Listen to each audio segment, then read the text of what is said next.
አንዲት ምስኪን እናት 3 ልጆቿን ብቻዋን ነው የምታሳድገው። በዛ ላይ ደግሞ በጣም ክፉ አለቃን ያላት። አንድ ቀን ይሄ ሀብታም አለቃዋ አደጋ ይደርስበትና ሁሉንም ነገር ይረሳዋል። እሷም የወለደቻቸውን 3 ልጆች ያንተ ናቸው ብላ እረፍ አለች። ሰላም እንዴት ናቸው? ዛሬም ሁልጊዜም እንደማረገው አንድ አሪፍ ያልኩትን ፊልም ይዤላችሁ መጥቻለሁ። እንዳያችሁት ከሆነ የሰብስክራይበር ቁጥራችን እያደገ ነው። አሁንም ቢሆን ሰብስክራይብ ያደረጋችሁ እኔታችሁን ማገዝ እንዳትረሱ። የምሰራቸው ፊልሞች ሌሎች ሰዎች ጋር እንዲደርስ የላይክ ምልክቷን እየተጫናችሁ የዛሬውን ፊልም ጀምሩት። ወደ ፊልሙ ታሪክ ስንሄድ ፊልሙ ሲጀምር ኬት የምትባል ሰው ያስተዋውቀናል።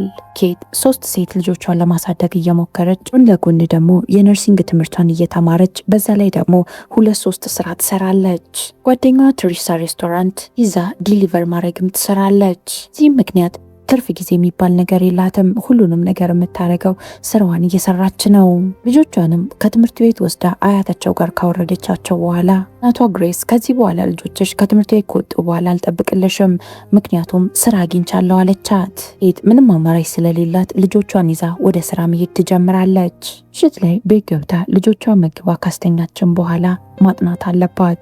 ቀኑ ስራ ስለሚያደክማት ግን ያን ያህል ቁጭ ብላ አታነብም። ሌላ በኩል ሊዮናርዶ የሚባል ሰው ያስተዋውቀናል። ቤተሰቦቹ በጣም ሀብታም ስለሆኑ መስራት አይጠበቅበትም። የቤተሰቦቹን ገንዘብ እንዲሁ ሲበትን ነው የሚውለው። አሁን የአባቱ ጀልባ ላይ ከብዙ ሴቶች ጋር እየተዝናናን ያለው። ቤተሰቦቹ እየደጋገሙ ሲደውሉለት ስልካቸውን እንኳን አያነሳም። የሊዮናርዶ አባት በጣም ታሟል። እናም የሞት አፋፍ ላይ ነው ያለው። እናም ወንድ ልጁ ሊዮናርዶ ወደ ቤት እንዲመጣ በጣም ፈልጓል። ምክንያቱም ድርጅቱን ለሱ መስጠት ነበር የፈለገው። ይህም ያባታቸው ተግባር ማጊንና ሶፊን በጣም አናዷቸዋል። ምክንያቱም ወንድማቸው ከመጠጣትና ከሴት ጋር ከመጨፈር ውጪ ስለ ስራ ምንም የሚያውቀው ነገር የለም። እነዚህ 2 እህቶቹ ግን ግማሽ እድሜያቸውን ከአባታቸው ጋር ድርጅት ውስጥ ሲሰሩን ያሳለፉት። አባታቸው ግን ትኩረቱን ለነሱ ሳይሆን ለወንድ ልጁ ነበር የሚሰጠው። አባታቸውም የሴት ልጆቹን ጭቅጭቅ መስማት ስለሰለቸው ማጊን ወደ አሜሪካ ሂጂና ወንድ ልጄን ፈልገሽ ይዘሽልኝ ነው ያላት። ኬት በትርፍ ጊዜዋ ምንጣፍ ታጸዳለች። ዛሬ ደግሞ ምንጣፍ የምታጸዳው የሊዮናርዶ መርከብ ላይ ያለው ምንጣፍ ነው። ልታጸዳ ወደ ክፍሉ ስትገባ ልብስ አልለበሰም ነበረ፣ ራቁቱን ነበር። እናም ቂጡ አካባቢ ያለውን ንቅሳት በዚህ አጋጣሚ ታያለች። ሊዮናርዶ ካያት ሰዓት ጀምሮ በጣም ክፉ ነበር የሆነባት። አለባበስሽ ያስጠላል፣ በዛ ላይ ደግሞ በጣም አስቀያሚ ነሽ ይላታል። እዛም የመርከቡን ዋና ካፕቴን ኮለንን ይጠራውና ሼፉን አባርልኝ፣ የሚሰራው ምግብ ምንም አይጣፍጥም ይለዋል። ኮለንም የሼፉ ሚስተር ጉዝ ናት፣ በዚህን ሰዓት እንዴት ነው ከስራ ማባረረው አለው። ኬትም ወደ ስራዋ ከመግባቷ በፊት ሊዮናርዶ ከ2 ቆንጅዬ ሴቶች ጋር ክፍሉን ለቆ ይወጣላታል። ከእነዚህ ሴቶች ጋርም እየተጫወተ ያለ እህቱ ማጊ መጣች። ከሩቁ ይመለከታታል። ሊዮናርዶም እኔ ከዚህ መርከብ አልወርድም፣ በዚሁ መርከብ ነው ወደ ቤት የሚሄደው፣ በፕሌን አልሄድም አላት። ይህም ማለት ሊዮናርዶ ቤት ሳይደርስ አባቱ ሊሞቱላ ይችላል። ለድርጅቱም ስታናግረው ችግር የለም እኔ ፊት ለፊት ድርጅቱን የመራው አስመስላለሁ፣ አንቺ ግን ትክክለኛውን ስራ ትሰሪያለሽ አላት። ማጊም ይህንን ስትሰማ የባሰ ነበር የተናደደችበት። ኬትም አንደኛውን ክፍል አጽድታ ጨርሳ ወደ ሌላኛው ክፍል ልትሄድ ስትል ሊዮናርዶ እስኪ የሚበላ ፍራፍሬ ነገር ቆርጠሽ አምጪልኝ አላት። እሷም እሱ የኔ ስራ አይደለም አላመጣም አለችው። ሊዮናርዶ ባለችው ነገር በጣም ተናዶ እንግዲያ ውስጥ ከስራ ተባረሻል አላት። ይህም ብቻ አይደለም ያጸዳችበትም ሊከፍላት ፈቃደኛ አይደለም። ኬትም በድርጊቱ በጣም ተናዳበት እየሰደበችው ነበር። እናም ምን ያህል ደባሪ ሰው እንደሆነም ነገረችው። የተጨቃጨቁ ኬት ከመርከቡ ሳትወርድ መርከቡ መንቀሳቀስ ይጀምራል። ጮች ካፕቴኑን አቁም እኔ ልወርድ ነው ብትለውም ዘፈን እያዳመጠ ስለነበር ሊሰማት አልቻለም። ሊዮናርዶም መውረድ ከፈለግሽ ዘለሽ መውረድ ትችያለሽ አላት። እሷም መጀመሪያ ገንዘቤን ስጠኝ አለችው። ሊዮናርዶም ከእሷ ጋር መጨቃጨቅ ስላልፈለገ ገፍትሮ ከመርከቡ ይጥላታል። እናም ምንጣፍ ማጽጃ እቃዋንም ውሃ ውስጥ ወረወረባት። የጽዳት ድርጅቱም ኬትን ያባረራታል። እዚያ ላይ ውሃ ውስጥ ገብቶ ለተበላሸው ማሽንም እዳ አለባት። ካፌ ያላት ጓደኛዋ ተሪሳ እንዳትረዳት ደግሞ ባሏ ቦቢ ገንዘቡን የማይሆን ነገር ላይ ኢንቨስት አደረገው። ምሽት ላይ ሊዮናርዶ ከአንዲት ሴት ጋር ፈታ ሊል ብሎ መሳቢያውን ከፍቶ የሚፈልገውን ነገር አጣ። ኮለን እንዲያመጣለት ኮለን ጋር ቢደውልለትም ኮለን ስልኩን አላነሳም። ሊዮናርዶም የሚፈልገውን ነገር ራሱ ለማምጣት ተነስቶ ይወጣል። በዚህ መሃል መርከቡ ወደዛ ወደዚህ መንቀሳቀስ ጀመረና ሊዮናርዶ ከመርከቡ ላይ ይወድቃል። እዛው የመርከቡን ጫፍ ይዞ ተንጠልጥሎ እርዱኝ እያለ ቢጮህም የሚሰማው ሰው ግን አልነበረም። እህቱ ስልክ እያወራች ነው። ሌሎች ሰራተኞች ቴሌቪዥን እያዩ ነበር። ካፕቴኑም ዘፈን እያዳመጠ ነው። ሊዮናርዶም ባህር ውስጥ ይወድቅና ጠዋት ሲነቃ ራሱን ያገኘው ባህሩ ዳር ላይ አሸዋ ላይ ነበር። ጥፋቱ ደግሞ ማንነቱን ሙሉ ለሙሉ ረስቷል። እዚህ አካባቢ ምን እንደሚያደርግ ራሱ የሚያስታውሰው ነገር የለም። ፖሊስም መንገድ ላይ ያገኘውና ይህ ሰው ታሟል ብሎ ስላሰበ ወደ ሆስፒታል ወሰደው። ሊዮናርዶ ማንነቱን ባያስታውስም ነገር ግን አሁንም እንደዛው ክፉና ነጭናጫ ሰው ነው። እህቱም ማጊ ወንድሜ ጠፍቷል ብላ መልክታ ስለነበር የተገኘ ሰው አለ ተብላ ስታየው ይሄ ወንድሜ አይደለም ብላ ነበር ያለችው። በዛ ላይ ደግሞ እሱም ማንነቱን ስለረሳ እሱም ጠቅሟታል። ከዛም ማጊ ወደ ቤተሰቦቿም ከተመለሰች በኋላ ለአባቷ ሊዮናርዶ እንደሞተ ነገረችው። እናም ሬሳው ተቃጥሎ ይሄው አመዱ ብላ አመድ በእቃ አድርጋ ትሰጠዋለች። አባትየውም ወንድ ልጁ ስለሞተ ተስፋ ይቆርጥና ሙሉ ለሙሉ ድርጅቱን ለማጊ ይሰጣታል። ሌላ በኩል ለኬት ነገሮች በጣም ከብደዋታል። የቤት ክራይ እንኳን መክፈል አቅቷት ማስጠንቀቂያ እየተሰጣት ነው።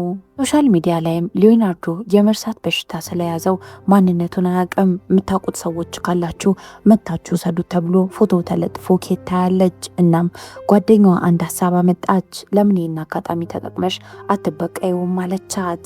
ጓደኛዋ ተሪሳም ከቀጠራቸው ሰራተኞች ውስጥ አንዱን ፌክ የሆኑ ዶክመንቶችን እንዲሰራ ታደርገዋለች። ዛም ከቀናቶች በኋላ ትሬሳ አንድ ላይ ከኬት ጋር ትሆንና ወደ ሆስፒታል ይሄዳሉ። እናም ፌክ የሆኑትን ወረቀቶች እዛ ላሉ ለጤና ባለሙያዎች ያሳዩታል። ኬት እኔ ነኝ የሊዮናርዶ ሚስት አለች። መጀመሪያ ኬት በጣም ፈርታ ጥላ ልትሄድ ነበረ።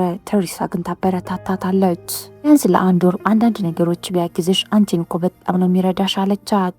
ኬትም ሊዮናርዶን ታገኘውና እንደተጋቡ ነገረችው። ሊዮናርዶ ወረቀቱን እንኳን እያየ እንደተጋቡ ማመን አልቻለም። እሷም በፎቶሾፕ የተሰራውን ፎቶዎች አሳየችው።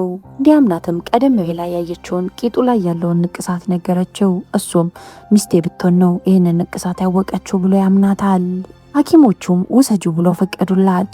ልጆቿን አሳምናቸው ነበረ። ሰው ይዤ ስመጣ አባዬ ብላችሁ ተጠምጠሙበት ብላቸዋለች።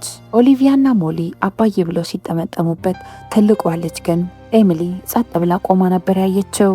ኬትም ኤሚሊን አትቀየማት፣ ቲኔጅ ስለሆነች ትንሽ ታስቸግራለች አለችው። ሊዮናርዶ በጣም ነበር ግራ የተጋባው። ልጆቹ እኮ እኔን አይመስሉም ይላታል።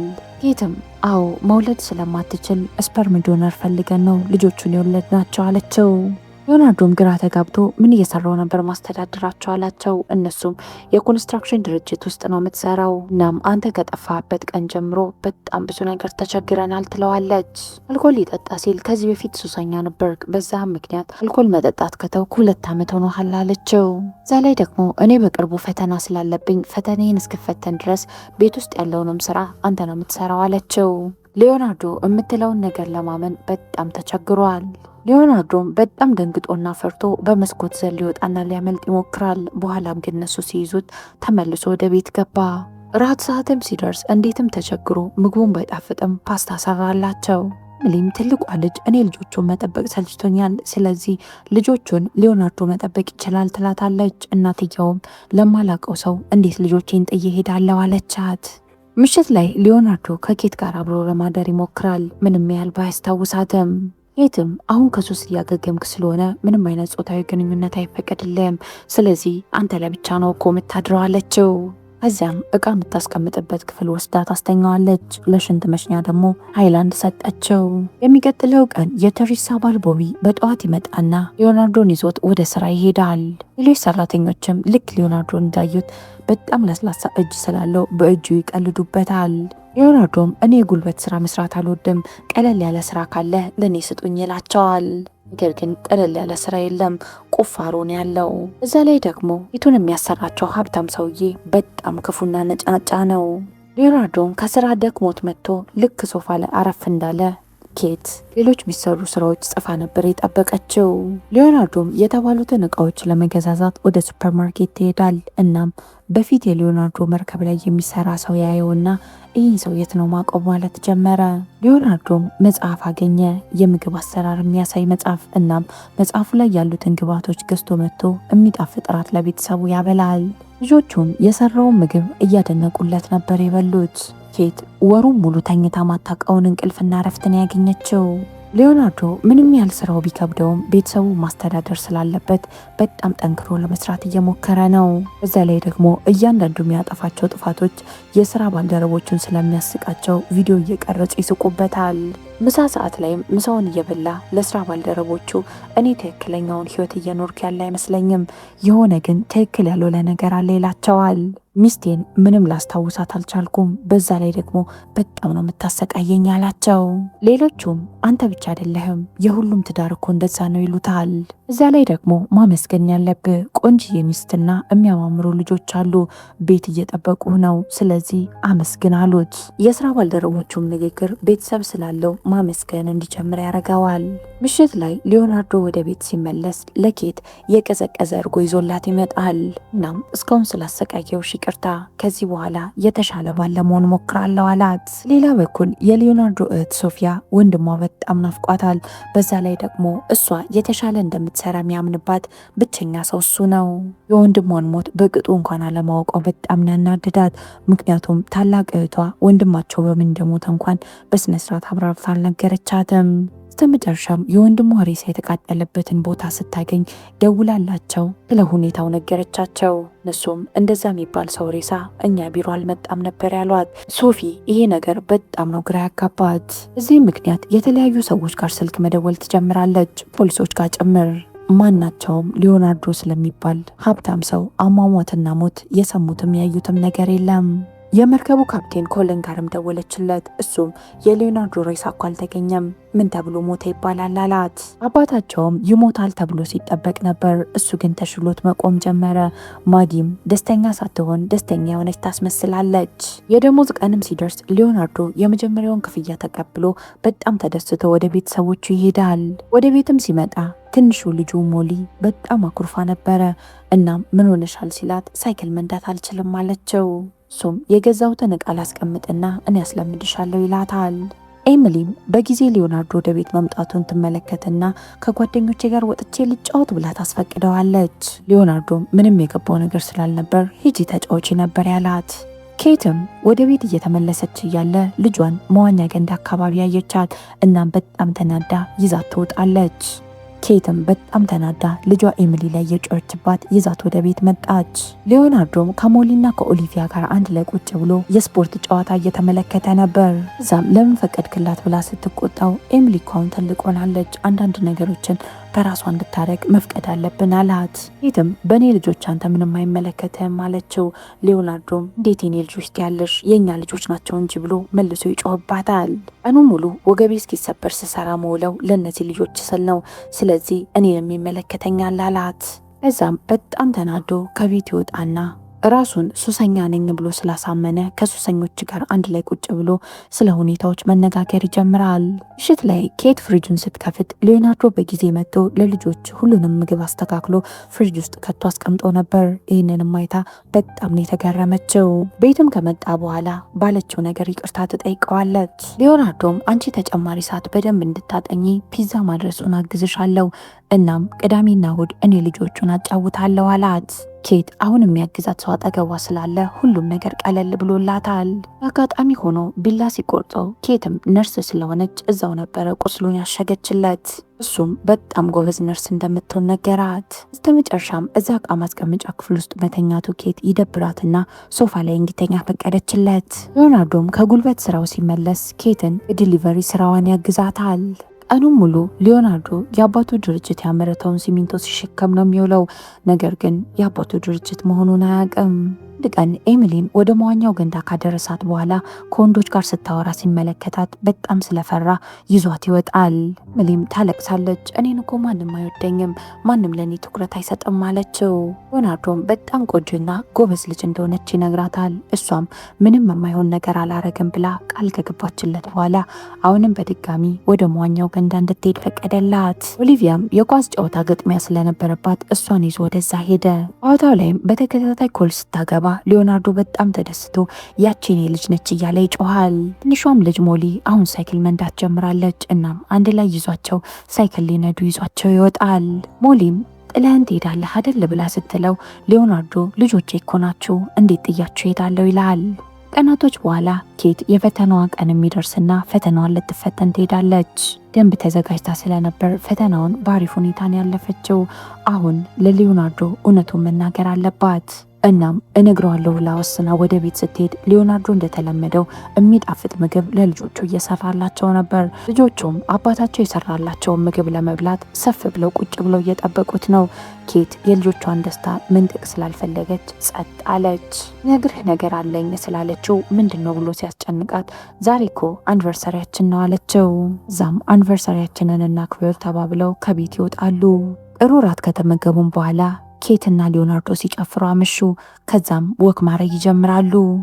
ሁኔታውና እንክብካቤው በጣም ስላስደሰታት ሊዮናርዶን ትስመዋለች።